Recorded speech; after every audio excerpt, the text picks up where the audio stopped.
Pollution पर आप ऐसा क्या कर रहे हैं कि इस साल वो नहीं होगा जो पिछली दिवाली हुआ? पर्यावरण, गंदा पानी, बहता सीवर, ये ओवरनाइट ठीक होने वाली चीजें नहीं है।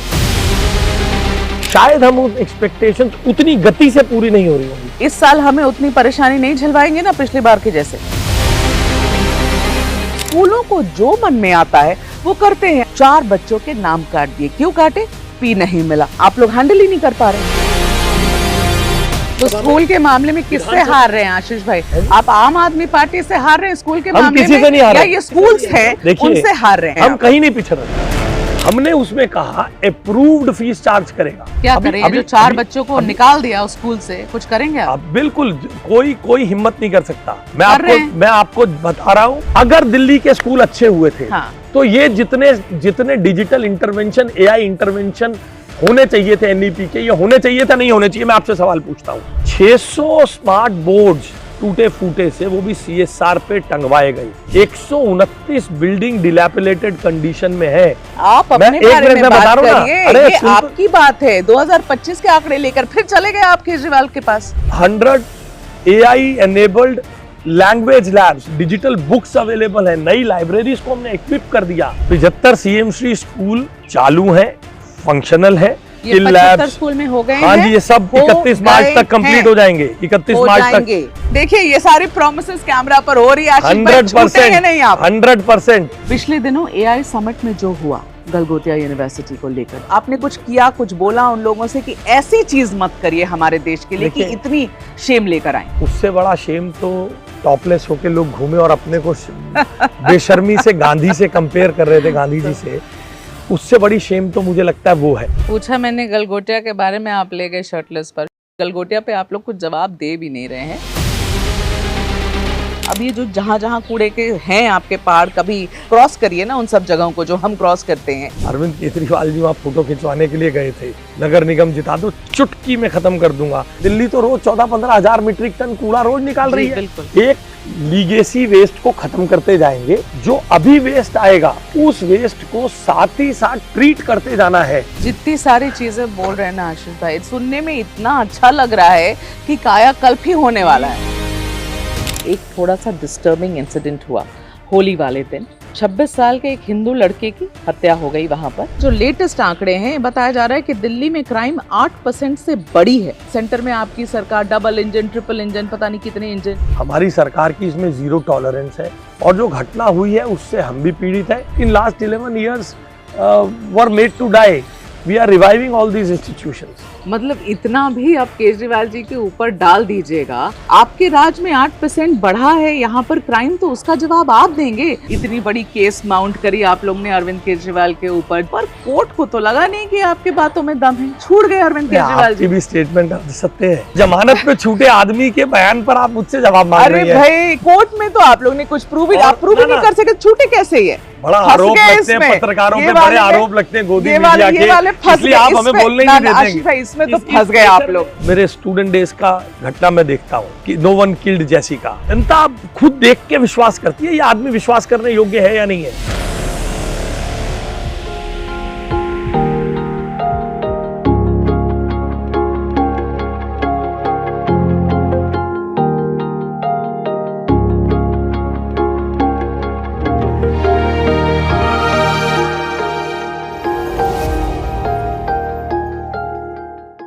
दिल्ली में बीजेपी की सरकार बने हुए आज 384 दिन हो गए हैं और इन 384 दिनों में दिल्ली सरकार ने शिक्षा, सुरक्षा, शहरी विकास पर कितना काम किया है? क्या सरकार फ्लाइंग कलर्स के साथ पास हुई है? कहाँ मुश्किल में फंसी है? कहाँ ग्रेस मार्क्स मिले हैं? और कहाँ सरकार पूरी तरीके से फेल हो गई है? इस पर बातचीत करने के लिए आज हमारे साथ मौजूद हैं दिल्ली के शिक्षा, बिजली, शहरी विकास और होम मिनिस्टर आशीष सूद जी, जो सरकार का रिपोर्ट कार्ड लेकर आए हैं। और इस इंटरव्यू के आखिर तक ये साबित हो जाएगा कि इस रिपोर्ट कार्ड में दिल्ली सरकार को डिस्टिंक्शन हासिल हुई है या फिर मामला कुछ गड़बड़ है। आशीष सूद जी, आपका बहुत बहुत स्वागत है मेरे podcast inside out with Megha Prasad पर। और समय निकाल कर आप हमसे बात कर रहे हैं। बिल्कुल सुबह सुबह ये रिकॉर्डिंग हो रही है। आशीष जी, पहला सवाल आपसे इतने सारे मंत्रालय लेकर बैठे हुए हैं, 1 साल हो गए हैं आपको, आपका खुद का आकलन कैसा है, कैसा रहा ये 1 साल? देखिए, ये 1 साल छोटे छोटे कदमों के साथ, दृढ़ता के साथ दिल्ली के विकास को पुनः पटरी पे लाने का 1 साल रहा है। ओके। हमारी सरकार ने कभी भी हमने सब कुछ अचीव कर लिया ऐसा क्लेम नहीं किया है। We have been working hard to get the things back on the track. Delhi की ज्वलंत समस्याएं जिनके खिलाफ हम चुनाव लड़कर आए थे, जी। पानी, सीवर, टूटी सड़कें, पर्यावरण, बदहाल स्कूल्स, इन सब पर बदलाव आकार ले रहा है। मैं इतना कहना आकार ले रहा है? जी, आकार ले रहा है। आपने कह दिया, वैसे सवाल तो मेरे अब शिक्षा से शुरू होने वाले थे, मगर आपने कहा आकार ले रहा है। पर्यावरण आपके पास है नहीं, लेकिन तब भी पूछना चाहूंगी कि इस बार जितना पोल्यूशन हम लोगों ने देखा है, अब रेखा गुप्ता जी से भी हमने सवाल किए थे, लेकिन पोल्यूशन इस बार इतनी लंबी खिंची, इतने बच्चे बीमार हुए, लोग परेशान हुए, और आप लोग कहते हैं आकार ले रहा है। कोई आशीष भाई, कोई बड़ा कदम लेते हुए, अब मैं आपसे कहूँ, जब आप लोग आए, इतने साल के बाद आए, एक एक्सपेक्टेशन लोगों की जरूर थी कि कुछ आप लोग, you will get something radical in, आप कुछ ऐसा करेंगे जिससे बदलाव जल्दी से होगा, मगर वही मेजर्स। देखिए, मैं आपको बताता हूँ, 2 बातों को समझने की जरूरत है। पर्यावरण, गंदा पानी, बहता सीवर, ये ओवरनाइट ठीक होने वाली चीजें नहीं है। इंजन बंद, engine on, engine of, engine on, odd even, अगर ये बड़े कदम थे तो हम तो ऐसे बड़े कदम नहीं लेंगे। मैं बड़े कदम नहीं कह रही हूँ। मैं आपको अपनी बात बताता हूँ। बिकॉज अगर मुझे अपनी बात के पर्सपेक्टिव को समझाना है तो मुझे ऐतिहासिक उदाहरण आपके सामने रखने पड़ेंगे। बिल्कुल बताइए। इंजन बंद, इंजन ऑन, इंजन ऑफ, यही सरकार में चलता था। ठीक है। पर्यावरण से लड़ाई में जीत दीर्घकालिक प्रशासनिक उपायों से होगी।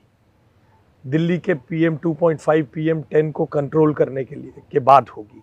उसके लिए ईवी पॉलिसी लानी पड़ेगी, उसके लिए जनता को ईवी के लिए तैयार करना पड़ेगा, उस डस्ट पार्टिकल्स को हटाने के लिए बड़े पैमाने पर मैकेनिकल स्वीपर्स खरीदने पड़ेंगे। मैकेनिकल स्वीपर्स किसी की जेब में पड़े हुए रेनॉल्ड पेन की तरह ऑफ द शेल्फ नहीं मिलते हैं। ग्लोबल टेंडर्स बुलाने पड़ते हैं, बात करनी पड़ती है, निगोशिएट करना पड़ता है, टेंडर बनाना पड़ता है। इतनी बड़ी खरीद पिछले 11 साल में दिल्ली में कभी सपने में नहीं सोची। अधिकारियों को उसके लिए तैयार होना है। इसलिए दीर्घकालिक प्रशासनिक उपायों पर काम चल रहा है। हाँ, हो सकता है कि जैसा आपने कहा, जनता को हमसे बहुत एक्सपेक्टेशन थी, शायद हम उन एक्सपेक्टेशंस शायद उतनी गति से पूरी नहीं हो रही होंगी। मगर मैं एक बात को जानता हूं, जनता बहुत समझदार है। उसने हाथ में तख्ती लेकर इंजन ऑफ, इंजन ऑन के कैंपेन को भी देखा है। आज वो देख रही है सरकार कैसे प्रयास कर रही है। दिल्ली में 700-800 मैकेनिकल स्वीपर आकर हर विधानसभा में, हर गली से डस्ट उठाने का काम शुरू होने लग जाए। वो ये भी देख रही है कि क्या अचानक जादू हो गया, 1 साल से कोई कूड़ा सड़क पर गिर नहीं रहा है, हड़ताल नहीं हो रही है, कैसे चीजें बदल रही हैं। इसलिए पब्लिक के जो इंटेलिजेंस को हमें कम नहीं आंकना, बिल्कुल नहीं आंकना चाहिए। पर कितने कन्वीनियंटली आपने बोल दिया आशीष भाई कि देखिए ओवरनाइट तो कुछ होने वाला है नहीं। यही बात जब केजरीवाल जी के सरकार के लोगों से और मंत्रियों से पूछा जाता था तो वो लोग भी कहते थे कि कभी नहीं है, उन्होंने कभी भी नहीं कहा, मगर तब तो कटघरे में खड़े कर देते थे आप लोग। सबसे बड़ा प्लान था engine of, engine on, odd even, यही सबसे बड़ा प्लान था। 1 साल तो हो गया। What administrative reforms were made? My question is this: the only thing they used to do was optics in any field, whether that be education, whether that be pollution, whether that be only optics. आपने छोड़ा भी नहीं उन लोगों को, आपने भी बहुत कटघरे में आप लोगों ने खड़ा किया केजरीवाल को ऑप्टिक्स के लिए। लेकिन आप देखिए पोल्यूशन, अब सच में पोल्यूशन पे बात नहीं करना चाहती थी, लेकिन पोल्यूशन पर आप ऐसा क्या कर रहे हैं कि इस साल ये दिवाली वो नहीं होगा जो पिछली दिवाली हुआ? देखिए, मुझे पूरी उम्मीद है कि बहुत बहुत जल्द हम ये डस्ट मिटिगेट करने के लिए बहुत बड़े पैमाने पर मैकेनिकल स्वीपर्स को डिप्लॉय कर देंगे। अच्छा। बहुत जल्द हमारा जो रोड के एक कोने से दूसरे कोने तक कंस्ट्रक्शन करके मिट्टी उड़ने के काम को कम करने पे हमारा काम हो जाएगा। हमारी ईवी पॉलिसी लगभग तैयार है, which will very soon be going to the public consultation. Delhi में धुएं से होने वाले प्रदूषण में बहुत बड़ा कंट्रीब्यूशन टू व्हीलर्स का रहता है। ईवी से उन टू व्हीलर्स को तैयार कर देना नई पॉलिसी में, आपको मालूम है 43 करोड़ रुपए जिन लोगों ने सब्सिडी जिनको देनी थी सरकार को ईवी पॉलिसी के तहत नहीं दी, that is why that did not kick off, okay, because that was not providing optics, so no administrative efforts were done. अच्छा, अब हम इन सब चीज़ों पर काम कर रहे हैं। मुझे देखिए, पुरानी चीज़ों को देना, विश्वास की बहाली करना, हाँ। कि आप अगर आइस व्हीकल्स को छोड़कर ईवी व्हीकल्स पर जाएंगे तो बहुत बड़ा अंतर पड़ेगा। आप आइए, हम उसके लिए राहत दे रहे हैं, सब्सिडाइज कर रहे हैं। ये विश्वास बहाली भी मेघा जी बहुत तो बड़ा आप कदम ही लोग है। का काम है ना, कर रहे हैं ना। दारोमदार लोगों का नहीं, आपका हम कर रहे हैं ना, करेंगे ना, हम कर रहे हैं। तो ये ईवी पॉलिसी बहुत जल्दी पब्लिक कंसल्टेशन के लिए आएगी। इस साल as the chairman of the group of ministers, I can say this with conviction and ठीक full है, authority. and you are sitting in a responsible position, that is why I'm asking you कि इस साल हमें उतनी परेशानी नहीं झलवाएंगे ना पिछली बार के जैसे। हम अपनी तरफ से हाँ। कोई भी कोर कसर नहीं छोड़ेंगे। ठीक है, दिल्ली के पर्यावरण का अपने कारणों के अलावा, ये तो सभी मानते हैं, साइंटिस्ट भी मानते हैं, हमारे अलावा हमारे एडजॉइनिंग राज्यों का भी असर हमारे ऊपर पड़ता है। वो तो एड नॉजियम डिस्कस हो चुका है, क्या तो होता है, इसलिए क्या हमारे एफर्ट्स, हाँ। वी आर वेरी कन्विंस्ड, हमारे एफर्ट्स बिल्कुल राइट डायरेक्शन में है, बिल्कुल ठीक दिशा में है। हम बिल्कुल ठीक साइंटिफिक डाटा पॉइंट्स के साथ अपना काम कर रहे हैं। ठीक है, होपफुली इस बार उतनी परेशानी नहीं होगी। अब आपके एरियाज पर आते हैं, आपके मंत्रालय पर आते हैं। मैं शुरुआत शिक्षा मंत्रालय से करना चाहती हूँ। दिसंबर में आप लोग ने बड़े लंबे इंतज़ार के बाद आपने स्कूल फी से जुड़ा जो कानून था उसको अमल में लाया। वैसे कानून देखने में बड़ा अच्छा लगता है, ऐसा लगता है कि parents, students, everybody is taken care of उस कानून से। लेकिन आपके जो प्राइवेट स्कूल थे सब ग्रुप बना के कोर्ट चले गए सर।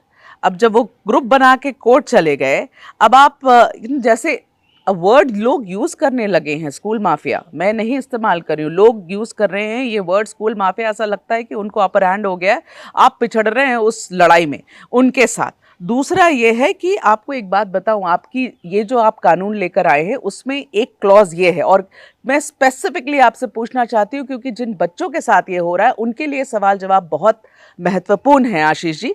वो ऐसा है कि आपका एक क्लॉज है, उसमें ये कहता है कि अगर फी नहीं दे सका कुछ महीनों तक वो बच्चा, तो उसका नाम नहीं कटेगा स्कूल से। This is one of your clauses in that law. अब आपको मैं बताऊं, आपको मैं अभी हाल का एक एग्जाम्पल देती हूँ।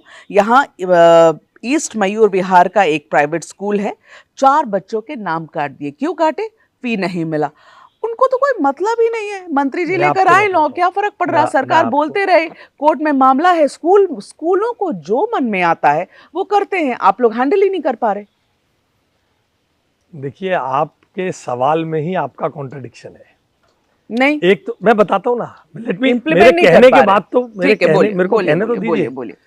देखिए, हमारे कानून के खिलाफ स्कूल कोर्ट में जा रहे हैं। हाँ। इसका मतलब हमारे कानून में दम है, इसका मतलब स्कूल डरे हुए हैं, इसीलिए कोर्ट में गए हैं। कोर्ट में इतने बड़े बड़े वकील हैं जो एक पेशी का 1 करोड़ रुपया लेते हैं। स्कूल तो ये कहकर जाते हैं कि हम प्रॉफिटेरिंग नहीं करते हैं, then who is funding it? मैं भी आपकी तरह स्कूल माफिया शब्द इस्तेमाल नहीं करना चाहता हूं, मगर पॉलिटिकल पार्टीज लाइक आम Aadmi party, there NGO nexus, जो एक्सटॉर्ट करते थे। 2024 मार्च का एक विजिलेंस का ऑर्डर है स्कूल्स के खिलाफ। 2023 में स्कूल के ऑडिट के बारे में आम आदमी पार्टी से एफिडेविट देने को कहा, जो 3 साल तक आम आदमी पार्टी ने दिया नहीं कि ऑडिट कराते हैं स्कूल का। कुछ एनजीओस को आम आदमी पार्टी ने तैयार किया, वो ब्लैकमेलिंग करते हैं, स्कूल्स के खिलाफ जाते हैं, कुछ कभी स्कूल के, कभी पेरेंट्स के, कभी सरकार के। और आम आदमी पार्टी के बड़े बड़े नेता मैनेजमेंट कोटा में अपने बच्चों के और लोगों के एडमिशन करा के अपना उल्लू सीधा करते थे। आप एक सेकंड मैं बताता हूँ। हाँ। 2024 का विजिलेंस ऑर्डर है बहुत स्कूलों के खिलाफ। हाँ। क्यों नहीं आम आदमी पार्टी ने उस पर एक्शन लिया?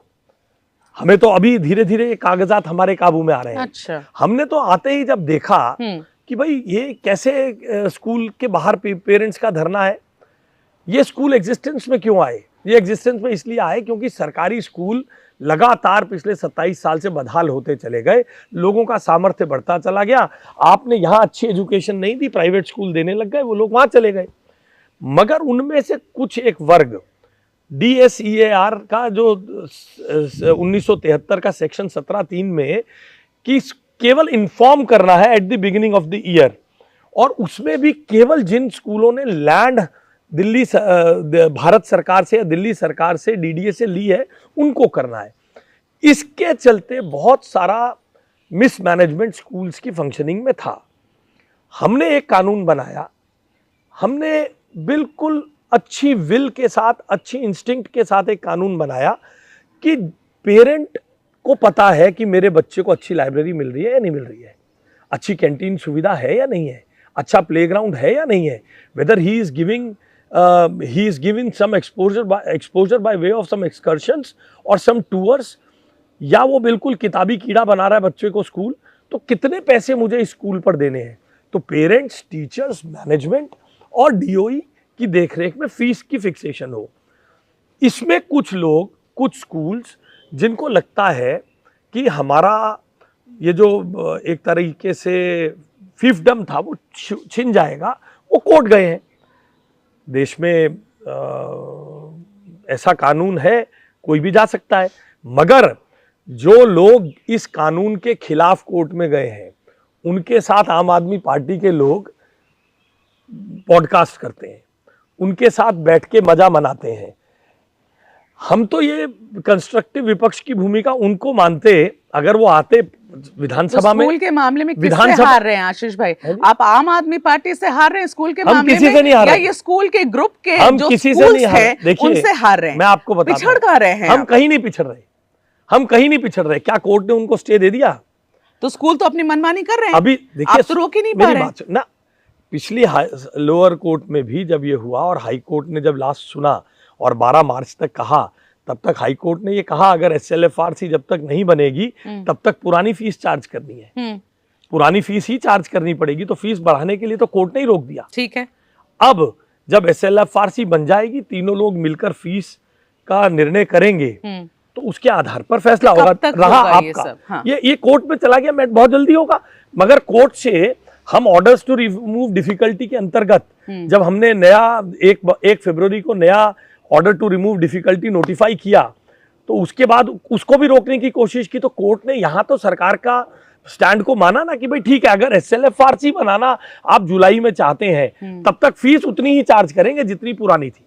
हम तो केवल देखिए, कोई भी कानून बनेगा तो कानून एक डेट को बनता है। हम आए 20 फरवरी को, हाँ। 1 अप्रैल से फीस लोगों ने चार्ज करनी शुरू कर दी। हाँ। तो जब तक हम चीजों को संभलते तो हमारा कानून बनते बनते अगस्त तक पास हुआ, अगस्त तक हुआ। हाँ। अब उन डेट्स की आड़ लेकर एग्जैक्ट ऐसा होगा 1 मार्च को 1 अप्रैल को सब कानून बन के रेडी हो जाएगा। आपने कहा कि ओवरनाइट थोड़ी चीजें बदल जाएंगी, ऐसे थोड़ी तो बदल जाएंगी, पर 1 साल हो गया। अब एक रात की बात नहीं है, 1 साल की बात है। इसलिए कानून अपनी जगह पर है। हाँ। कानून को कोर्ट ने अभी तक, कानून के साथ कोर्ट खड़ी रही है। और सवाल आपने पूछा किन्हीं बच्चों के संदर्भ में, मैं आपको बताता हूँ। DSER जो पुराना 1973 का एक्ट है, उसकी शायद धारा 37 या 36 है, जिसके अंतर्गत फीस ना देने की स्थिति में नाम स्ट्राइक किया जा सकता है। हमने उससे एक कदम आगे, कॉम्प्लीमेंटिंग दैट एक्ट, जो हमारा Delhi school education transparency in fixation of fee act है, हमने उसमें क्लॉज बनाया कि फीस कौन सी, फीस वो जो स्कूल लेवल फी फिक्सेशन कमेटी या डिस्ट्रिक्ट लेवल फी फिक्सेशन कमेटी से अप्रूव्ड होगी। क्योंकि पुराने समय में 2020 से DPS जैसे बड़े स्कूलों के साथ आम आदमी पार्टी की सरकार रोक ही नहीं पाई। कोई हमारे समय में DPS के बच्चों को लाइब्रेरी में बिठाया? 2020 से गूगल करिए, आपके चैनल में भी 50 क्लिपिंग होंगी, उन लोगों से सवाल आपके चैनल के रिपोर्टर पूछ से जवाब देके नहीं दिए बनता था, भाग जाते थे। ये सब लीगेसी इश्यूज है जिसको हम रिजॉल्व कर रहे हैं। हमने उसमें कहा अप्रूव्ड फीस चार्ज करेगा, अगर अप्रूव्ड फीस चार्ज नहीं करोगे तो आप किसी का नाम नहीं काट सकते और 2 लाख रुपए तक का जुर्माना प्रति स्टूडेंट की शिकायत पे लगेगा। यहाँ पर क्या करें? जो 4 बच्चों को निकाल दिया उस स्कूल से, कुछ करेंगे आप? बिल्कुल, कोई हिम्मत नहीं कर सकता। मैं आपको बता रहा हूं कि कोर्ट के ऑर्डर हैं, जब तक SLFRC नहीं बनेगी और हम बहुत टूथ एंड नेल दिल्ली की जनता के हितों के लिए हम भी लड़ेंगे। सरकार with all it's might, with all it's efforts उस पर लड़ाई लड़ेगी और हमें पूरा विश्वास है कि बहुत अच्छी डेलिब्रेशंस के साथ, बहुत अच्छे इंटेंट के साथ एक कानून आया है। मंत्री जी, आप सारी अच्छी बातें कर रहे हैं, आप सारी सही बातें कर रहे हैं, लेकिन आपके नाक के नीचे ये हो रहा है, तो मैं आपके नोटिस में ला रही हूँ। होपफुली आप कुछ करेंगे इस बारे में। बताइए। बिल्कुल, ठीक है, मैं आपको school will give you the name of the school, जहां ये तो सिर्फ एक आध कुछ एग्जांपल है, लेफ्ट राइट हमारे पास हम इस बारे में बहुत जागरूक हैं। हमारे डिप्टी डायरेक्टर एजुकेशन, हमारे RDs इसके लिए जागरूक हैं। हम बहुत जल्द, आप देखेंगे, जो जमाना खत्म हो गया था कि डिप्टी इंस्पेक्शंस हुआ करती थी स्कूल्स की, वो सब चीजें होंगी, आप घबराइए मत। ठीक है, अभी आपका पहला ही साल है ना, इसलिए आप चिंता मत करिए। पहले साल में भी बहुत कुछ हो गया है। एक्ट बन गया, दिल्ली में डिजिटल एजुकेशन का कर नहीं पा रहे हैं। दिल्ली में डिजिटल एजुकेशन का रास्ता आपके डिजिटल एजुकेशन पर आएंगे, पर ये जल्दी से एक सवाल ये आप जरा मुझे बताइए। सौरभ भारद्वाज पिछले कुछ दिनों से प्रेस कॉन्फ्रेंस करके कह रहे हैं कि बच्चों, ये जो बोर्ड एग्जाम्स अभी चल रहे हैं, कुछ स्कूल एडमिट कार्ड होल्ड कर रहे हैं और इसके बदले में बड़ी हुई फीस मांग रहे हैं। अब मैं ये जानना चाहती हूँ कि क्या आप लोग ने जांच कराई इस बात की, क्या ये सच है, और अगर सच है तो क्या ये ब्लैकमेलिंग नहीं है? क्या अगर ये हो रहा है तो ये सच है क्या? और अगर स्कूल से कर रहे हैं तो आपने आइडेंटिफाई किया है और क्या आपने एक्शन लिया है? देखिए, मैं आपके सवाल का जवाब दे सकता हूँ। बेरोजगार नेता तो रोज कुछ ना कुछ पूछते हैं, किस किस का जवाब देंगे। ठीक है, तो ये सही अगर है वे लोग 5 साल बाद रेलेवेंट रहेंगे तब उनके बारे में सोचेंगे। ठीक है। एक ही स्कूल के संदर्भ में बहुत बड़े पैमाने पर हमें ये सुनने में आया था, और वो भी कुछ पेरेंट पिछले 6 साल से, मैं ऑन रिकॉर्ड आपको बता रहा हूँ, पिछले 6 साल से उन्हीं पेरेंट्स ने इन्हीं के शासनकाल में 10वीं में कोर्ट में गए, कोर्ट से केस हार गए। कोर्ट से केस हारने, एक सेट ऑफ पेरेंट्स हैं जिन्होंने 10वीं में कोर्ट से केस हारने के बाद फीस दी। क्यों नहीं आम आदमी पार्टी ने प्रोटेक्शन दे दी फीस के लिए, कोर्ट से आए। और इस बार आम आदमी पार्टी के पास कोई काम नहीं है मेघा जी। हम 27 साल विपक्ष में रहे, हर महीने हजारों हमारे कार्यकर्ता पुलिस के डंडे खाते थे। 10 आदमी नहीं है इनके पास जो आए और संघर्ष करें। इसलिए ऐसी चीजें पकड़कर विजुअल बनाने के लिए सोशल मीडिया पे उन पेरेंट्स की भी समस्या को हमने निदान किया। स्कूल को एक टांग पे रात को खड़ा करके उन पेरेंट्स को रिजॉल्व कराया है, एडमिट कार्ड दिलवाया है। बिल्कुल दिलवाया है। स्कूल कर रहा था ये काम, क्योंकि वो उनका कोर्ट का मैटर है। मैं आपको बता रहा हूँ, वो लीगेसी इशू 6 वर्ष से चल रहा है उस स्कूल के साथ। अच्छा, 6 वर्ष से बड़ी हुई फी के लिए नहीं, बड़ी हुई फी के लिए नहीं है। इसलिए क्या है, देखिए क्या है, ये कहानी है, बड़ी गाड़ी और छोटी गाड़ी की टक्कर हो गई। तो छोटी गाड़ी ने रेड लाइट जंप करके आके करी थी, या इसको कोई देखता नहीं है, क्योंकि सोशल मीडिया पे हल्ला मचता, और हम बच्चों के प्रति संवेदनशील है। 6 साल से केस चल रहा है। अच्छा, और अब भी उनमें से कुछ पेरेंट्स अगले 2 साल पढ़ाएंगे तो ये केस चलते ही रहेंगे। तो ये आरोप जो ये लगा रहे हैं सौरभ भारद्वाज जी की ज्यादा पैसे मांग रहे थे इसलिए रोका, ये उनके जमाने में, मैं नाम लेकर बता रहा हूँ, उनके जमाने में उन्हीं पेरेंट्स ने कोर्ट में के आदेश पर फीस दी थी। क्यों नहीं सौरभ भारद्वाज ने, अगर उनकी, वो तो बड़े बड़े क्लेम करते हैं बेरोजगार नेता, क्यों नहीं दिलवा दी थी, क्यों फीस देनी पड़ी थी? और उन्हें मालूम था कि अब की कोर्ट में जाएंगे फिर फंस जाएंगे। इसलिए इस प्रकार का, देखिए, इन लोगों को कोई मतलब नहीं है दिल्ली के एकेडमिक एटमॉस्फेयर से। इन लोगों को कोई मतलब नहीं है बच्चों की इमोशनल स्टेबिलिटी से। अच्छा होता वो पेरेंट्स भी समय रहते डीओई के पास आते, डायरेक्ट, एक भी चिट्ठी नहीं है डीओई के पास, ठीक है, हमारे आरडी के पास। तो तो गलत बातों को लेकर मुद्दा बना रहे हैं, आप ऐसा कह रहे हैं कि बड़ी भी फी का मामला नहीं है, ये लीगेसी इशू है, पुराने समय से चलता आ रहा है, और आपने रिजॉल्व कर दिया है। बिल्कुल रिजॉल्व कर, उसका तो आरोप लगा रहे थे हमारे पास बैठकर, क्यों फैसला हुआ, क्योंकि उन्हें लगता था कि वो ब्राउनी पॉइंट्स ले लेंगे। उनके जीवन में ब्राउनी पॉइंट्स, बेरोजगारी में यही सब रोजगार है। आगे बढ़ते हैं। आपके जो EWS वाली कैटेगरी है आशीष जी, EWS कैटेगरी अभी जो आंकड़े मैं लेकर आई हूँ, जो हमारी रिसर्च से सब जो हमें पता चला है, वह है कि 2025-26 के एकेडमिक ईयर में आपने 33,000, आपके पास 33,212 सीटें अवेलेबल थी EWS में अक्रॉस दिल्ली। आपने एडमिशन किया 29,706 पर, 3,500 वेकेंट रह गई हैं इस बार भी। और वैसे अगर मैं पिछले 6 सालों का भी आंकड़ा जो हम लोग देख रहे थे, उसमें भी EWS कोटा में लगभग 41,000 सीटें भी खाली रह गई थी, छूटी हुई थी खाली। ये ट्रेंड पहले से चला आ रहा है, ये आपकी परेशानी नहीं है, ये ट्रेंड पहले से चला आ रहा है।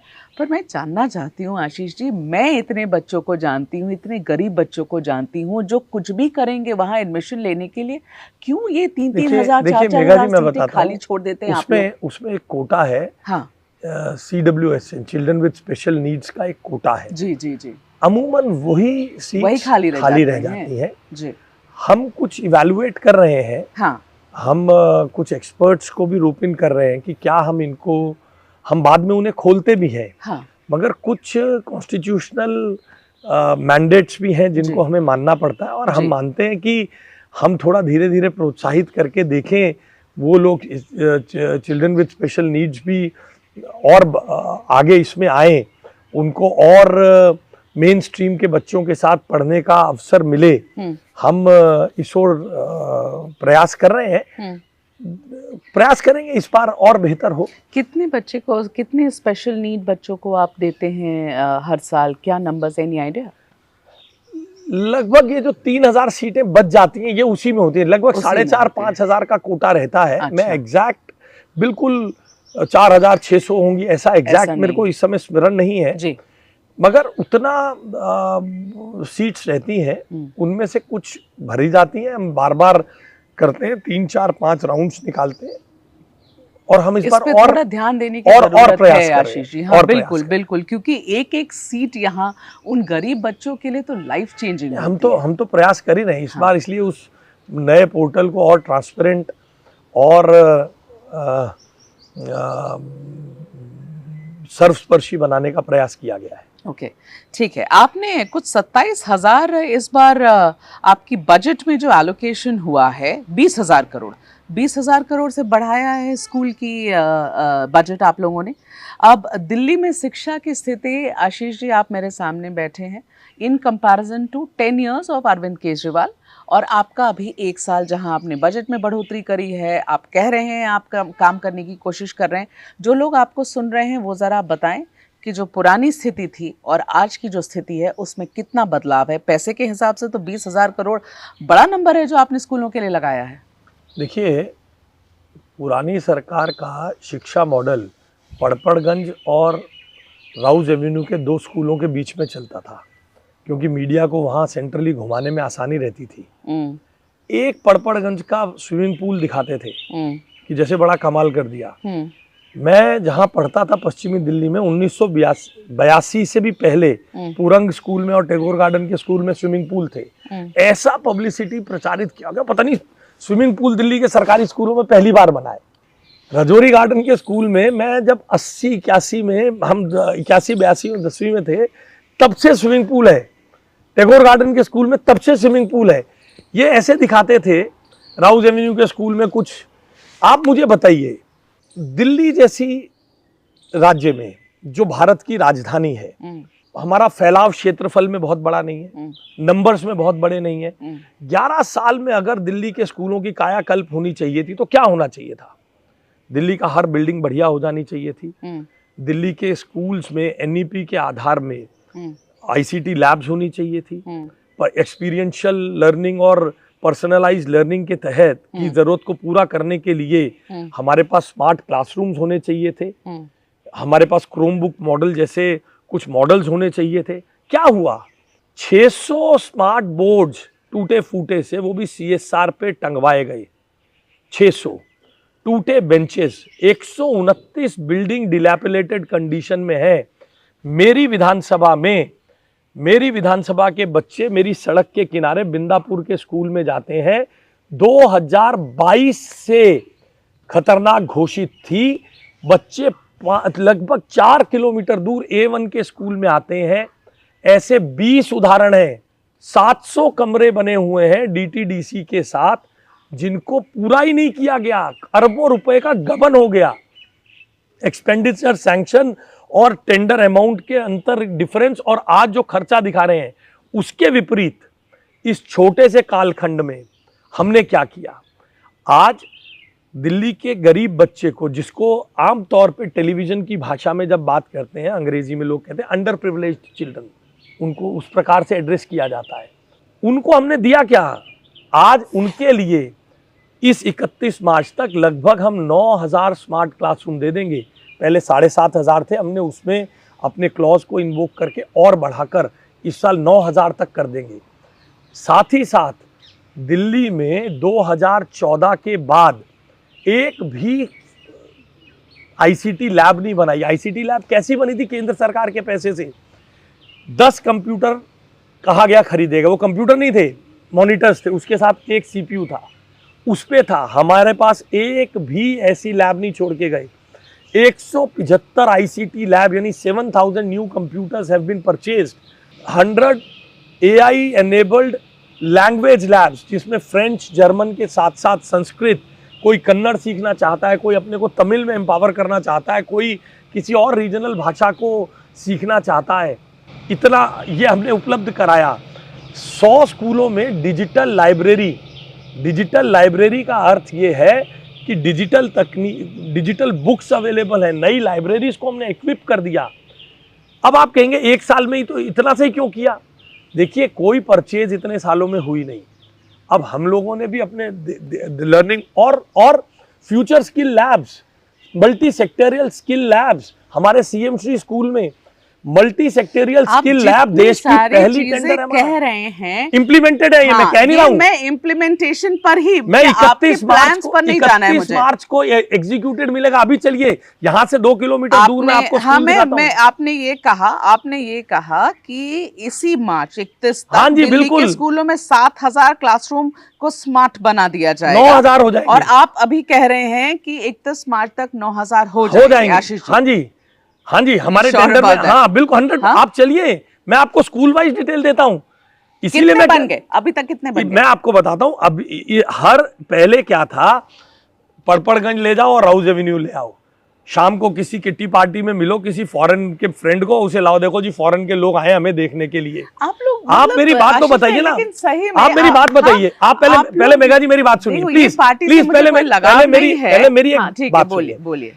अगर दिल्ली के स्कूल अच्छे हुए थे तो ये जितने डिजिटल इंटरवेंशन, AI इंटरवेंशन होने चाहिए थे NEP के, ये होने चाहिए था, नहीं होने चाहिए? मैं आपसे सवाल पूछता हूं। और अगर ये नहीं हुए तो उस सरकार का क्या राइट है ये कहने का कि उसने बहुत ट्रांसफॉर्मेशन कर दिया?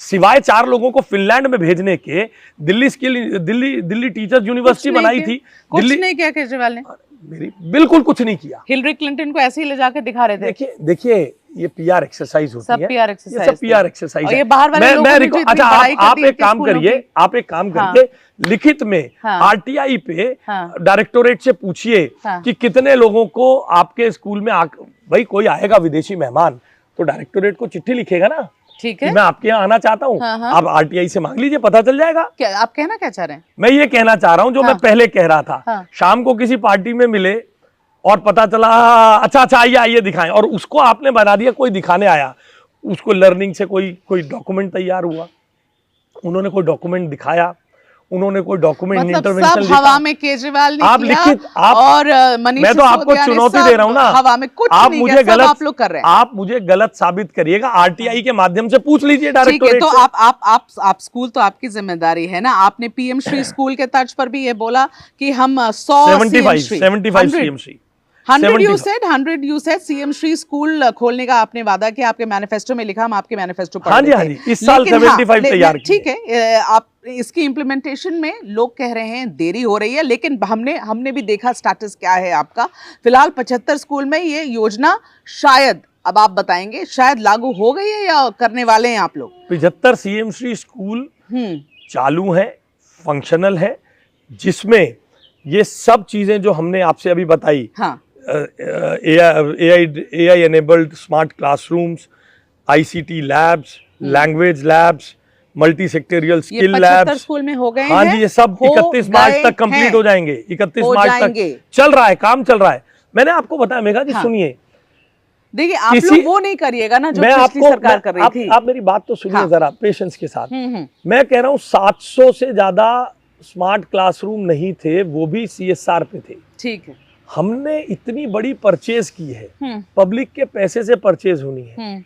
ट्रांसपेरेंटली हो, जी। अच्छे तरीके से हो, विभाग ने रिसर्च करके क्या चीज है ताकि 5 साल तक ये चलती रहे। टेक्नोलॉजी इतनी जल्दी बदल रही है, ICT लैब्स लाए हैं, कंप्यूटर्स की, उसके बाद भी उसकी मेंटेनेंस रहे। ऐसे बहुत सारी चीजें करते करते हमें 4-5 महीने का डिले हो गया। मैं मानता हूँ पहले हो सकता था ये, मगर हमारा लर्निंग प्रोसेस है। 31 मार्च तक ये सब कंप्लीट हो जाएगा।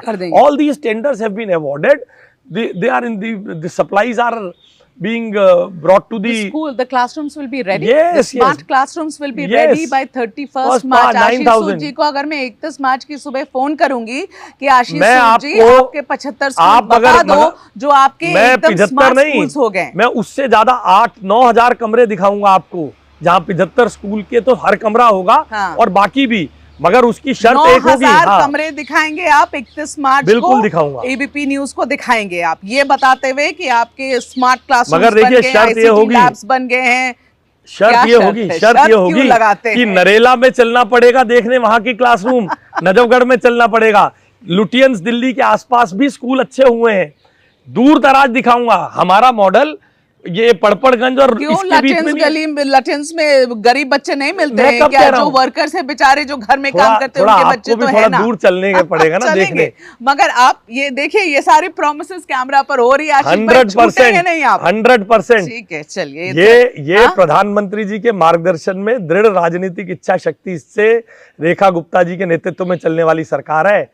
आइए, मैं दिखाऊंगा 31 मार्च को। मैं आऊंगी आपके साथ। आप लोगों ने ये बड़ा जबरदस्त आरोप लगाया था आम आदमी पार्टी के ऊपर। आपने ये कहा कि ये, और ये 2024 की बात मैं कर रही हूँ, आप लोग ने कहा कि ये पब्लिक स्कूल में जो पढ़ने वाले बच्चे हैं उनके जो रिजल्ट्स हैं, क्लास 11th वाले बच्चों के जो रिजल्ट्स हैं, ये जानबूझकर होल्ड कर देते हैं क्योंकि इनको 12वीं में अच्छा अपना आंकड़ा दिखाना होता है कि हमारी पास परसेंटेज कितनी है, हमारी परफॉर्मेंस बड़ी अच्छी है।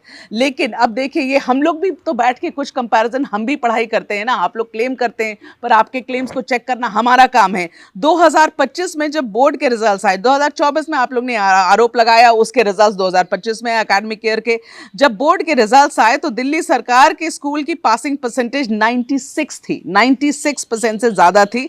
फिर आप लोग को नहीं लगता कि सिर्फ जैसे आप कह रहे हैं अभी राजनीति करते थे, आप भी राजनीति कर रहे थे, आप भी उस वक्त राजनीति कर रहे थे, अगर ये गलत होता और आपके दावे सही होते तो 96% पास परसेंटेज नहीं होता। देखिए, 8वीं 9वीं में और 10वीं से 12वीं जाते समय हिस्टोरिकल डाटा है। मैं उस पर जानबूझकर ज़्यादा चर्चा इसलिए नहीं करना चाहता हूँ। अल्टीमेटली क्योंकि आप लोग राजनीति कर रहे थे। नहीं, अल्टीमेटली जो सरकार कर रही थी, हाँ। उसका नुकसान हमारे बच्चों पे है। और अब आज उसको हम ज़्यादा चर्चा करके उनके मॉरल को और ख़राब नहीं करना चाहते। हमने जो आरोप लगाया, आम आदमी पार्टी ने कभी भी उसका खंडन नहीं कर पाए, क्योंकि डाटा NIOS का डाटा और ये सब चीज़ें बहुत सारी चीज़ें कहती हैं इस तरीके की बातें। इसलिए मेरा ये मानना है कि मैंने अब भी उन पर आरोप ना लगाकर अपनी उपलब्धि गिनाने की कोशिश की है, क्योंकि आज जब मुख्यमंत्री जी के नेतृत्व में हम सरकार में बैठकर बात करते हैं जी। तो हम मोदी जी से गाइडेड होते हैं कि विपक्ष तो हमारे खिलाफ बोलता ही रहेगा, अपने वादों को पूरा करने पे पूरी ताकत लगाइए।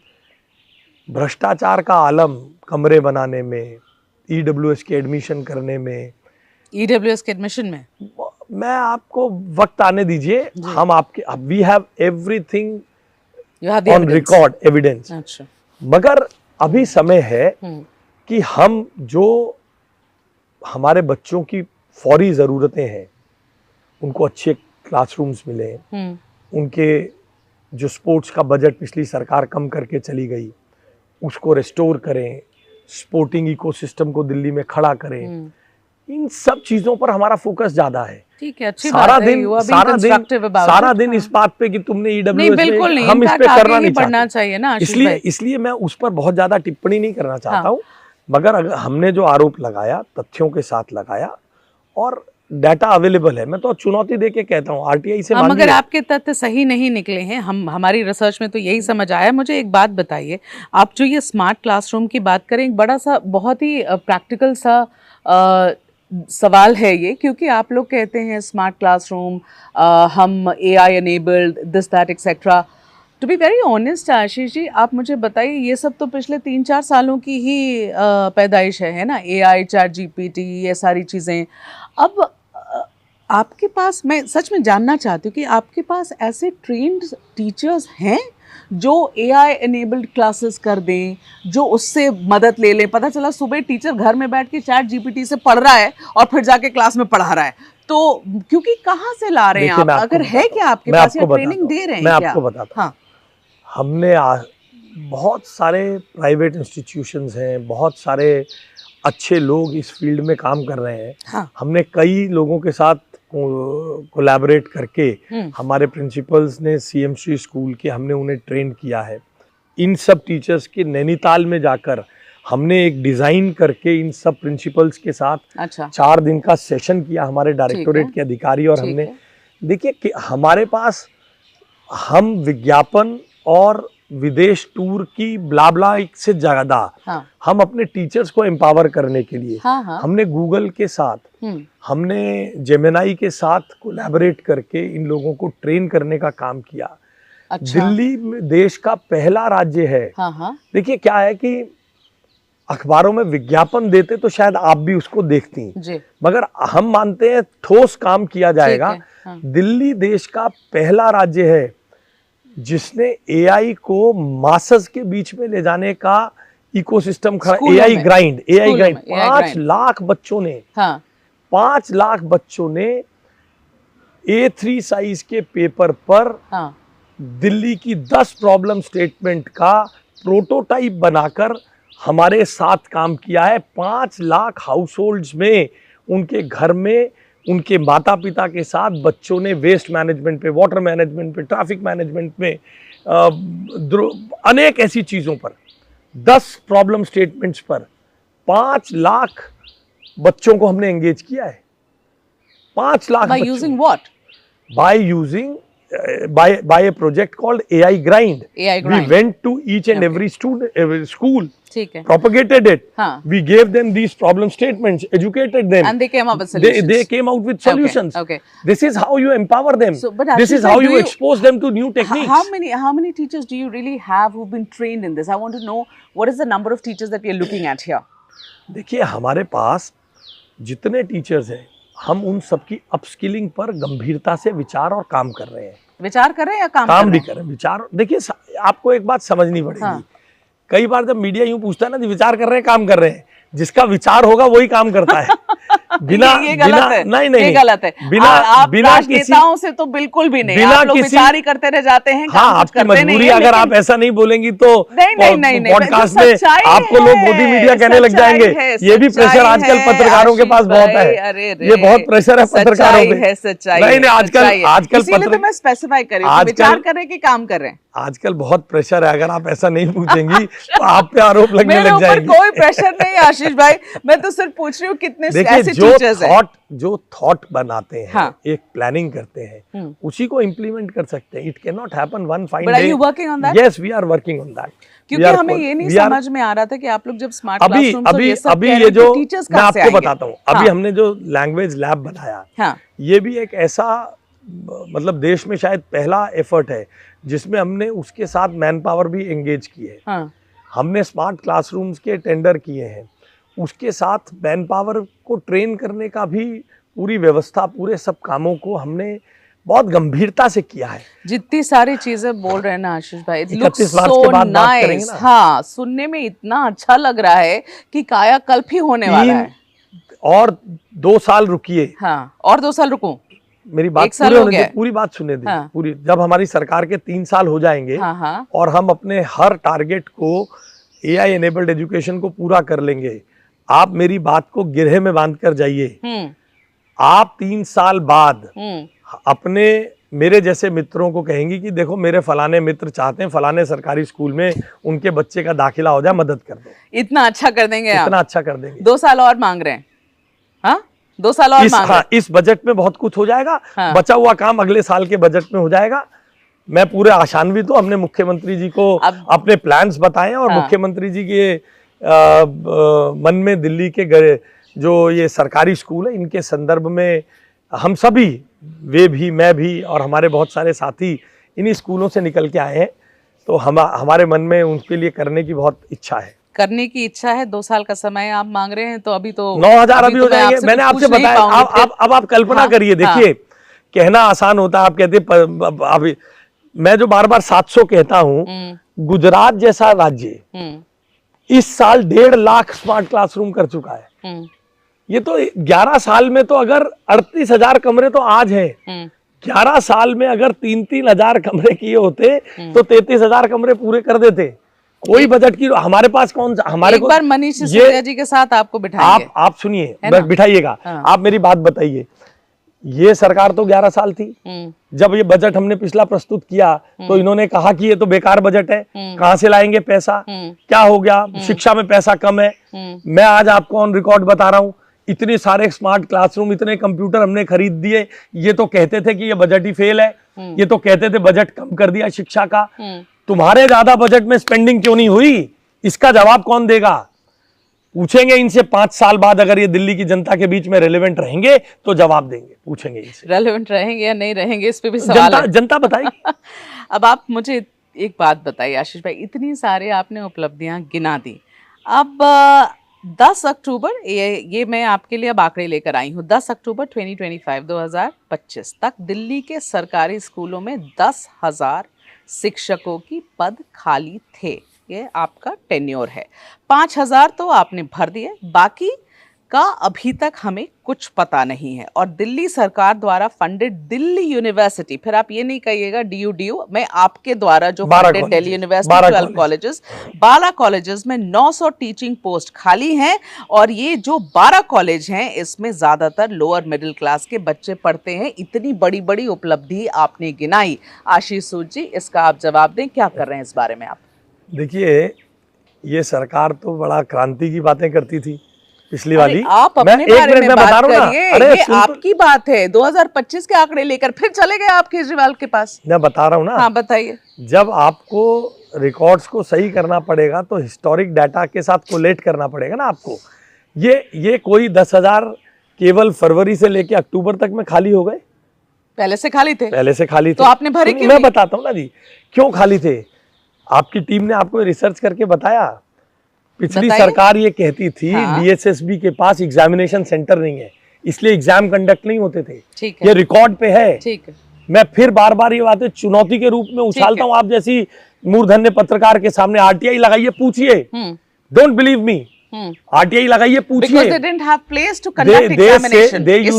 क्योंकि उनकी मंशा नहीं थी, वो एक अनसीन एनिमी खड़ा करके रखना चाहते थे अपनी नाकामी को। उनका असल में उनको गलतफहमी थी कि वो मोदी जी को रिप्लेस कर सकते हैं। ठीक है। इसलिए सारा कुछ मोदी जी को टारगेट करने के लिए यहाँ अव्यवस्था खड़ी करके उनकी गलतफहमी थी, आपकी मंशा क्या है? अब सुनिए, अब उसमें एक जुल्म ये हो गया, क्या इसी दौर में जो एज रिलैक्सेशन किसी जमाने में बच्चों को मिली थी, UPSC के कारण देश भर में RR चेंज होने के कारण वो बदल गए।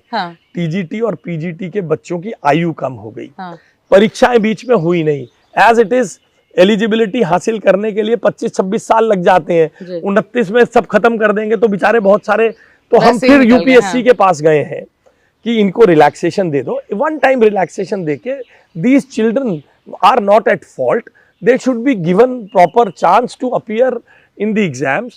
उसमें से कुछ गेस्ट टीचर भी होंगे और धीरे धीरे फिर गेस्ट टीचर के संदर्भ में इतने समय से लंबे चलने आने वाले लोग, उनको उस समय आपने रेगुलराइज नहीं किया, तो अन्य राज्यों को स्टडी करके उनके संदर्भ में भी हमारा विचार चल रहा है। क्या कर पाएंगे, केंद्र सरकार का सहयोग लेके हम वो करेंगे। इसलिए अब डीएसएसबी ने नए एग्जामिनेशन सेंटर्स तैयार कर लिए, कुछ एग्जाम कंडक्ट भी करा लिए। टीजीटी पीजीटी की एज रिलैक्सेशन पर हम बात कर रहे हैं वाया एलजी और यूपीएससी, हम उसको करके बहुत जल्द इन सबको मौका देने वाले हैं। एक बड़ा एग्जाम कंडक्ट हो जाएगा। साथ ही साथ गेस्ट टीचर्स के संदर्भ में एक दूरगामी निर्णय हम बहुत जल्दी अन्य राज्यों की तर्ज पे, ये जो खाली हैं जगह, ये कब तक भरेंगे आशीष जी? मुझे लगता है अगले 5 से 6 महीने में एग्जाम कंडक्ट होके इनके डॉजियर्स इनकी अपॉइंटमेंट के लिए आ जाएंगे। केवल एक वो एज रिलैक्सेशन का कुछ तो विषय अगले 8-9 महीने में हम एक्सपेक्ट करें कि हाँ, सारी जगह आप बिल्कुल, भर देंगे, खाली बिल्कुल, नहीं छोड़ेंगे? बिल्कुल, अगला इंटरव्यू आपके साथ करूंगी तो ये सवाल सब, होगा ही सब, नहीं। सब हाँ? भर्ती करने की भर्ती कर देंगे आप लोग, ठीक है। अब आपके स्कूलों से बाहर निकलते हैं, शिक्षा से बाहर निकलते हैं। 2-3 चीज़ अब मैं अलग पूछना चाहती हूँ आपसे। देखिए, वैसे तो ये आपका एरिया नहीं है, तब भी आशीष भाई एजुकेशन आपके पास है।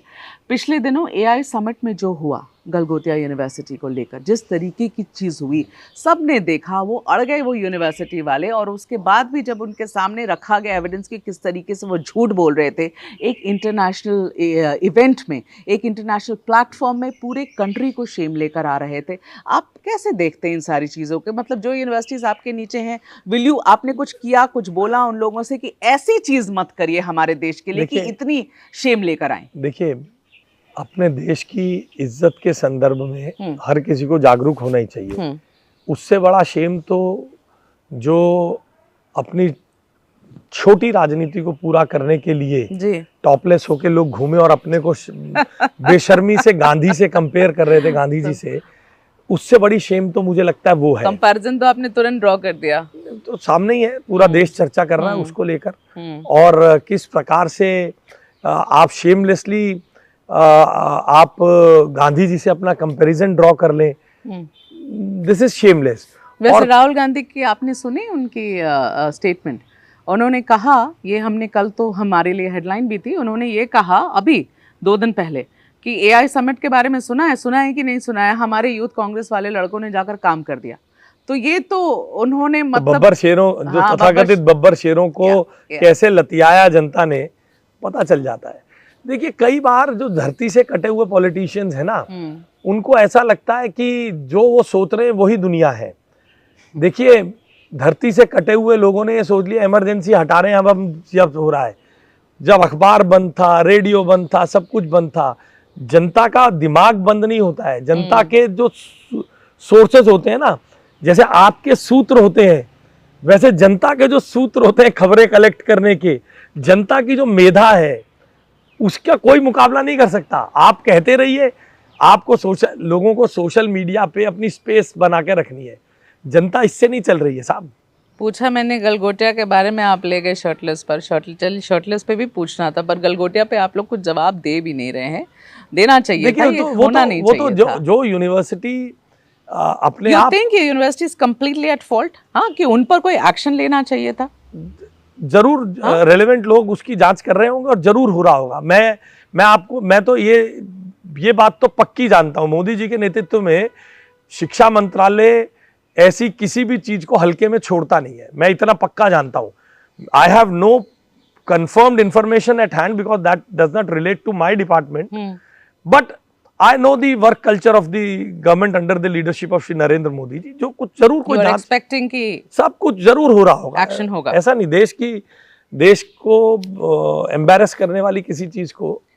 आपके पास home ministry is also with you, आप गृह मंत्री भी हैं दिल्ली के। दिल्ली के स्कूलों में ये जो बॉम्ब थ्रेट का प्रॉब्लम है, हर आए दिन किसी स्कूल में बॉम्ब थ्रेट हो जाता है और कभी कुछ निकलता नहीं है। और मुझे लगता है कि पिछले सितंबर में तो शायद 100 स्कूलों में एक साथ धमकी आई थी, निकलता कुछ नहीं है।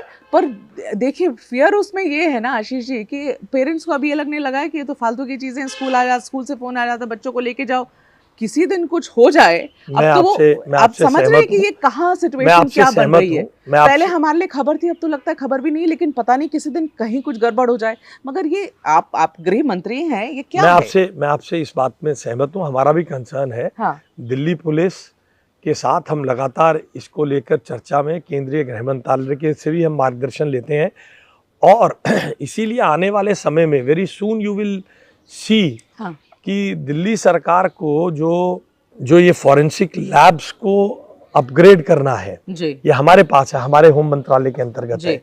तो इसमें इन साइबर थ्रेट्स के लिए भी हाँ हमारे सरकार में मुख्यमंत्री जी के नेतृत्व में विचार चल रहा है कि हम कैसे इसको और इक्विप कर सकते हैं। अभी देश के सभी साइबर एक्सपर्ट्स इसमें थोड़ा कहीं चूक रहे हैं, उसके ऊपर काम चल ही रहा है।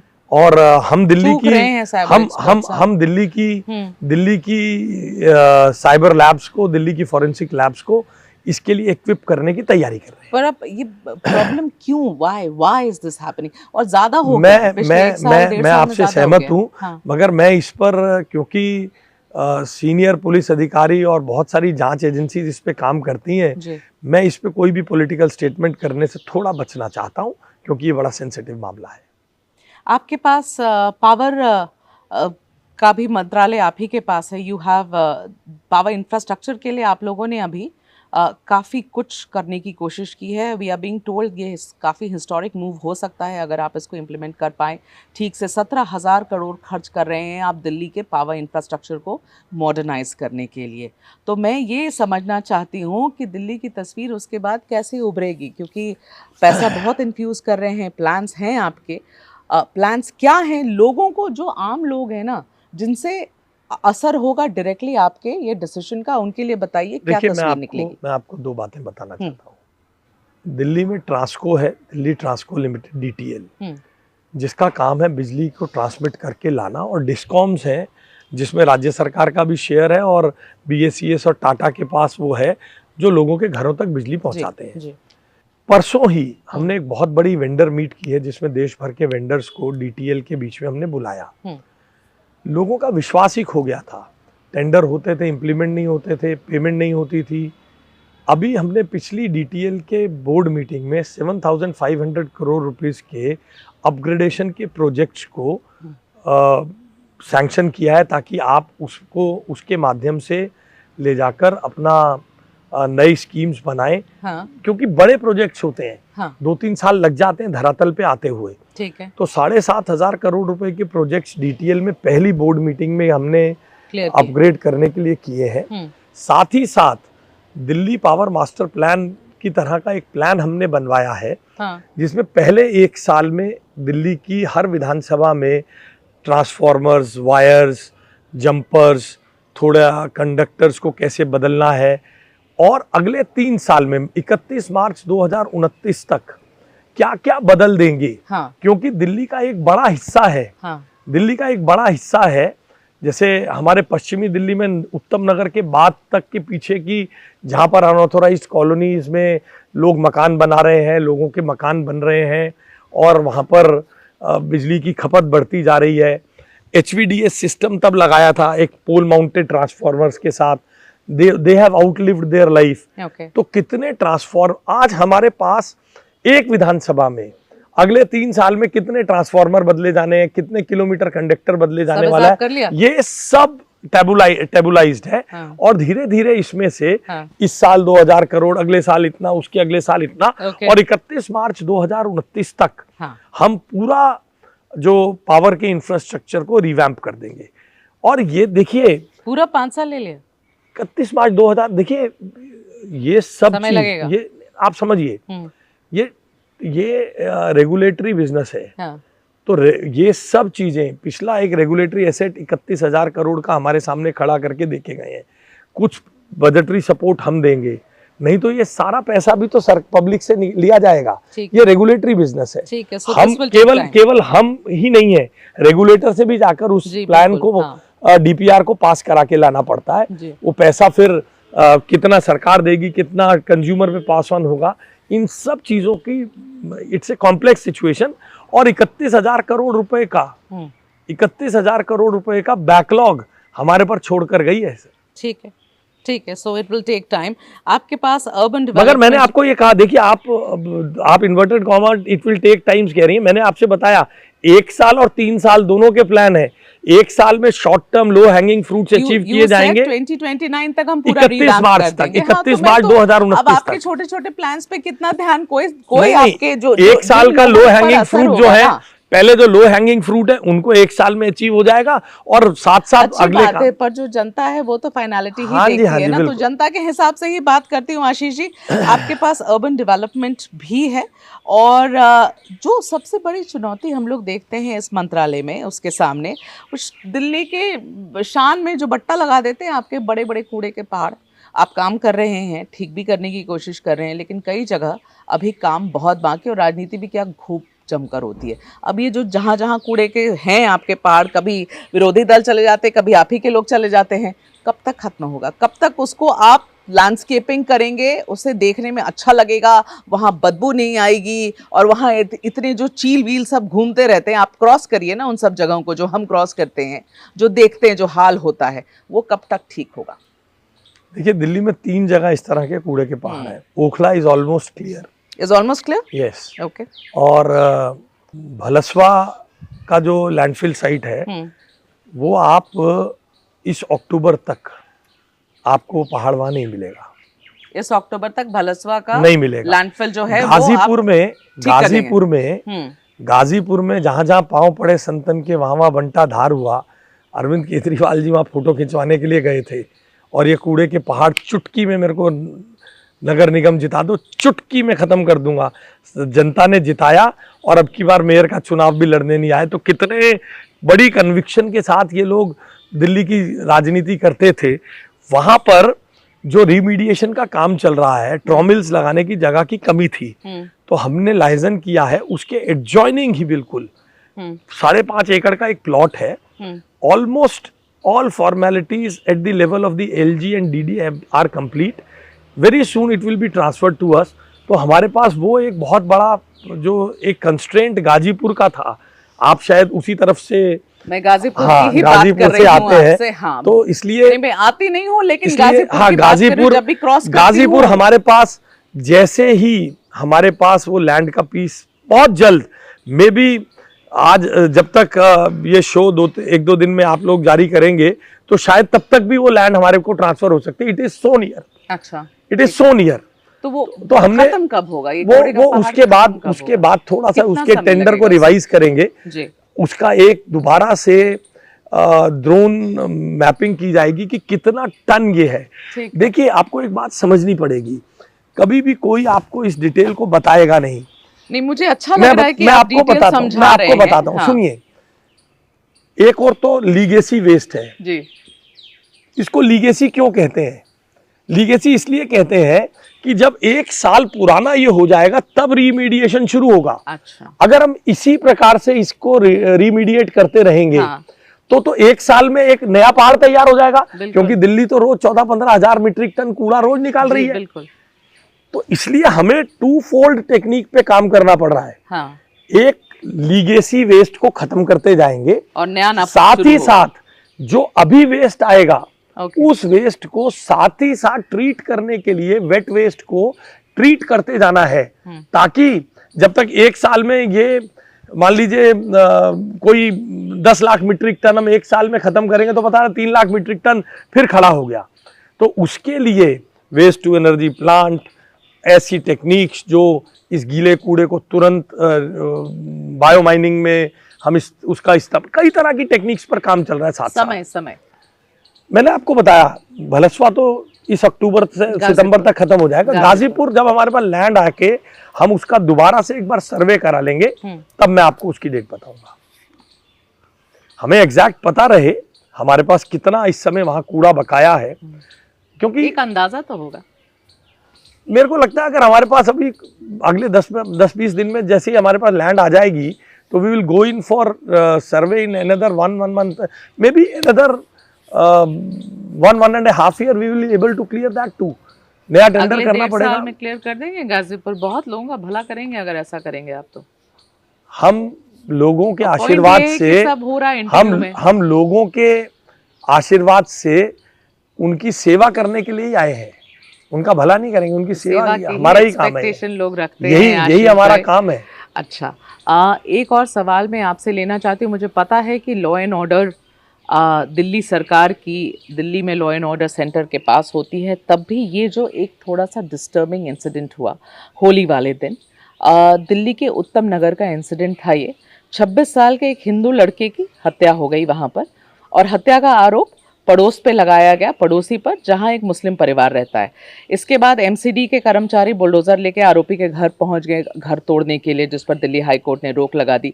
ये जो हुआ है, this incident that happened, it has disturbed a lot of people कि ये क्यों हुआ। वो आरोपी लगाता है कि बच्ची ने गुब्बारा फेंका और फिर परिवार में झगड़ा हुआ और इतना पीटा कि वो मर गया। मैं इतना केवल कहना चाहता हूँ, हमारी सरकार की इसमें जीरो टॉलरेंस है।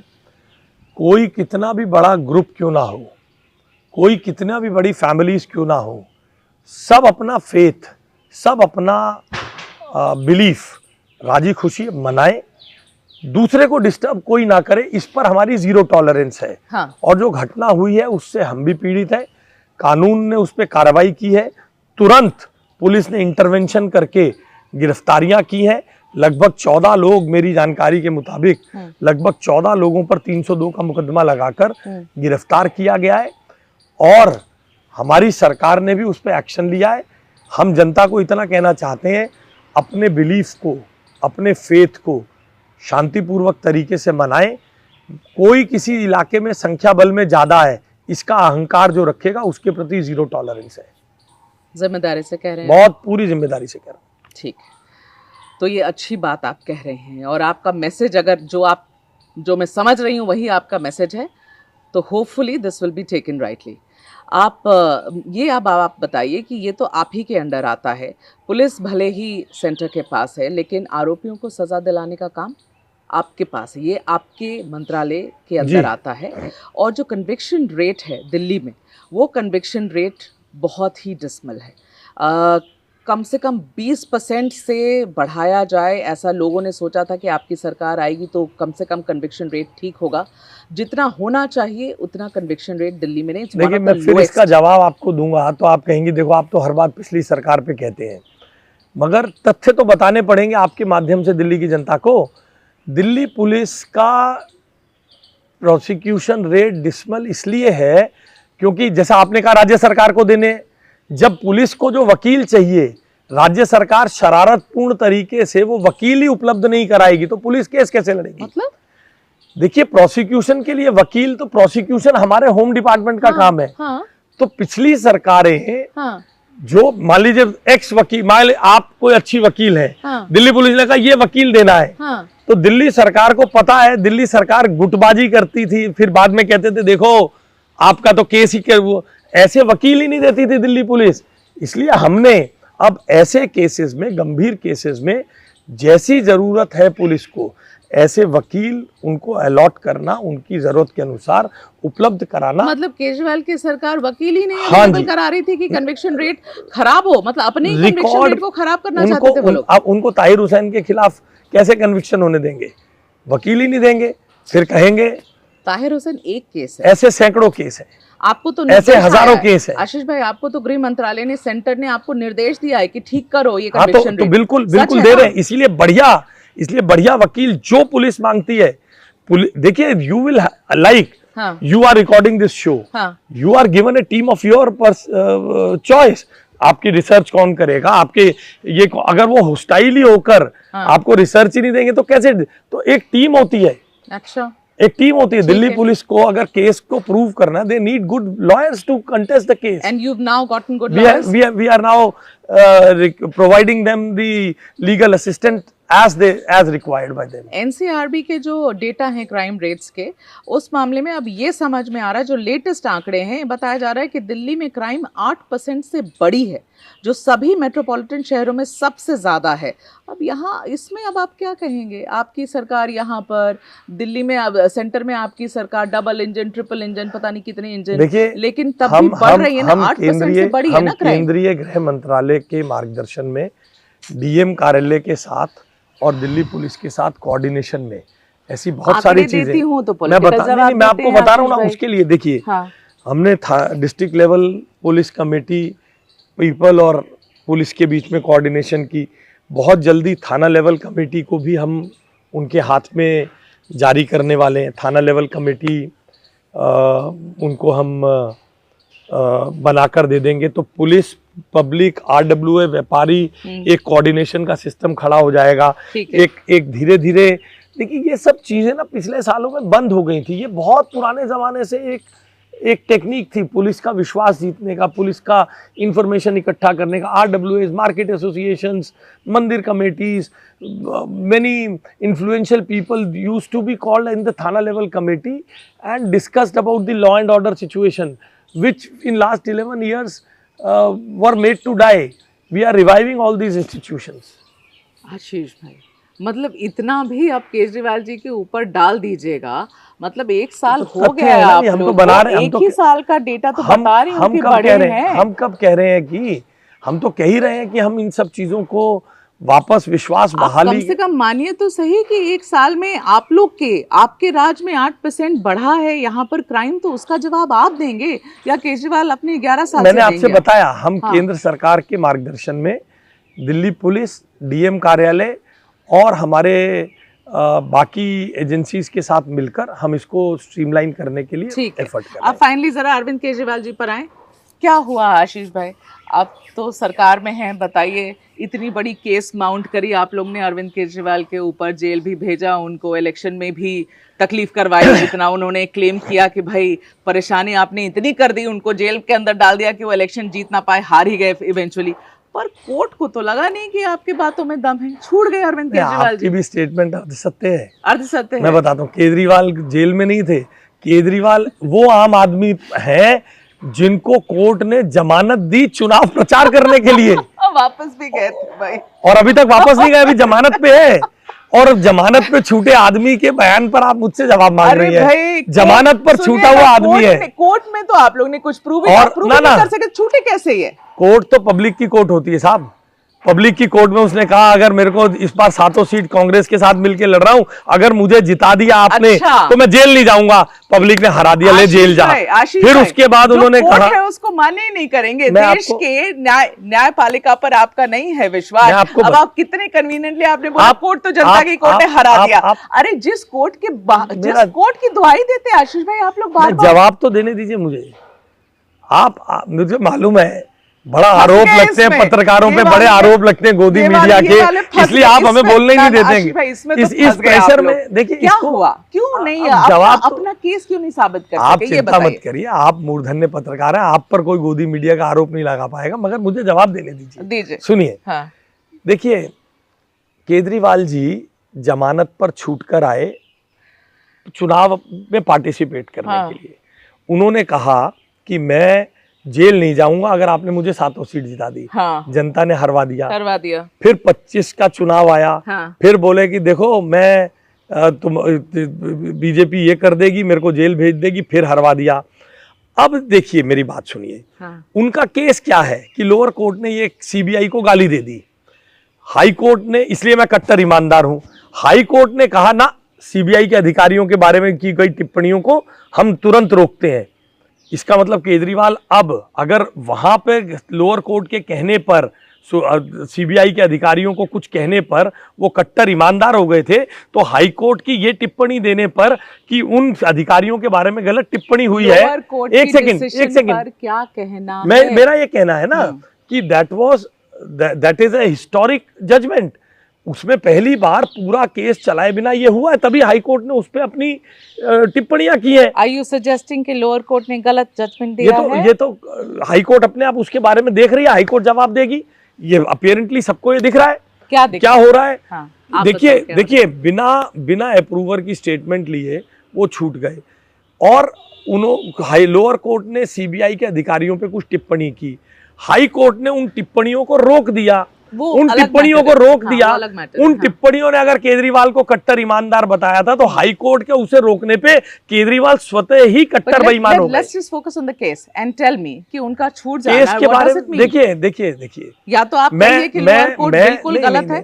देखिए सुनिए, केजरीवाल साहब ने पॉलिटिकल बात कही, मैं पॉलिटिकल ही जवाब दूंगा। कोर्ट्स पर टिप्पणी करने का काम वहां के जजेस का और वहां के वकीलों का कोर्ट में है, मेरा काम नहीं है कोर्ट में मैं टिप्पणी करूं। अपीयरेंटली जो दिख रहा है। और दूसरी बात सुनिए, जनता को वो जो ये असली बात तो ये जनता के लिए है ना, कि जनता को ये बताना है मैं कट्टर ईमानदार हूं। बोफोर्स का केस जाए बिना, कोर्ट में जाए बिना जनता ने मान लिया था कि कांग्रेस ने गलती की है, उसके खिलाफ वर्डिक्ट दिया। जनता मान चुकी है अरविंद केजरीवाल जी कट्टर बेईमान है, 24 और 25 के चुनाव में साबित कर दिया है। अब केजरीवाल जी गाल बजाते रहे और हाई कोर्ट ने ये कह दिया कि पिछली टिप्पणी जो लोअर कोर्ट ने सीबीआई के अधिकारियों पे की है उसको हम स्टे करते हैं। आशीष भाई, जनता के तो कोर्ट में आप जीत गए, हैंडसमली आप जीत गए, लेकिन जो एक्चुअल कोर्ट है उसमें तो आप हार गए। नहीं हारे, अभी तो लोअर कोर्ट में तो हार गए ना, इसलिए तो अभी हाई कोर्ट ने तो हाई कोर्ट पे जा रहे हैं। हाई कोर्ट ने उसके बाद तो जब केस अब दूसरी जगह पर चला गया है, I see CBI has a very big case. I am not a spokesperson for CBI, but I see एक एक्साइज जैसे मैं बड़े मतलब मैंने वो मेरे स्टूडेंट डेज का घटना में देखता हूँ, no one killed Jessica. Lower court ने एक फैसला दे दिया, अगले दिन बड़े अखबारों में छपा no one killed Jessica, as if murder didn't happen. Mister Kejriwal and Aam Aadmi Party is trying to show excise घोटाला डिड नॉट हैपन, whereas एक बोतल पर 363 रुपए 380 रुपए के करीब मिलते थे पुरानी शराब नीति में, 8 रुपए मिलने लगे नई शराब नीति में। इसका जवाब उनको देना पड़ेगा। 170 मोबाइल्स का जवाब है। तो आप लोग को लगता है कि आपका इसलिए मेरा मानना ही है, मुझे दिखता है, और यहाँ कोर्ट में ऐसा कुछ वो तो जो घुमा फिरा के नहीं बोल पा रहे हैं, वो तो CBI court did not see merit, वो तो सीबीआई ईडी उनके वकील कोर्ट में पैरवी करेंगे, बताएंगे। मगर मैं फिर दोहरा रहा हूं, बोफोर्स के केस में जनता बहुत समझदार है। जनता खुद देख के विश्वास करती है ये आदमी विश्वास करने योग्य है या नहीं है। जनता ने बोफोर्स में आम कांग्रेस पे भरोसा नहीं किया कोर्ट पर जाने के लिए, बोफोर्स पे विश्वास नहीं किया। जनता ने अरविंद केजरीवाल, मैं कट्टर ईमानदार हूं, जेल नहीं जाऊंगा, मुझे वोट दे दो, विश्वास नहीं किया। तो मैं तो जनता के जो प्रूडेंस है उस पर ज्यादा भरोसा। तो आपको कोर्ट में जीतना जरूरी नहीं लगता है? अपने आप जीतेगा, जनता का विश्वास। You still have the confidence कि आपके पास इतने एविडेंस हैं कि आप अरविंद केजरीवाल को सजा करवा मेरे को तो सामने clear cut shut and open and shut case दिखता है भ्रष्टाचार का, ओपन एंड शट केस, और अब सीबीआई जरूर प्रूव करेगी। क्या लगता है कि लोअर कोर्ट को क्यों नहीं दिखा, अगर आपको दिख रहा है तो? देखिए मैं फिर आपसे कहता हूँ, मैं कोर्ट्स के कार्यकलाप पे टिप्पणी करना मेरा काम नहीं है। मैं उसकी पॉलिटिकल रेमिफिकेशंस पर, उसके राजनीतिक निहितार्थों पर बात करूंगा। वो काम करना जजेस का, लीगल ल्यूमिनरीज का काम है, मैं नहीं करूंगा। आशीष सोजी, thank you so much for your time and thank you for this very good interview. Thank you very much.